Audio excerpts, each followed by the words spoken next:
dapat yung anak ko lang magsasalita eh. Sabi ko, ano pa gusto niyo marinig niyo? Gusto niyo marinig yung lahat ng sakit sa dibdib?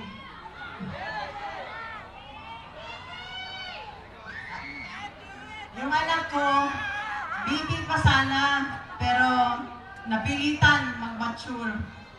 Dahil sa nangyari, hindi naman natin maipagkait yan kung anong nangyari.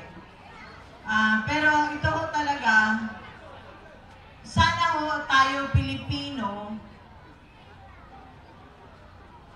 isa-isip, magtanda na tayo. Kung gusto lang ako lumuhod, umiyak dito, magtanda na tayo.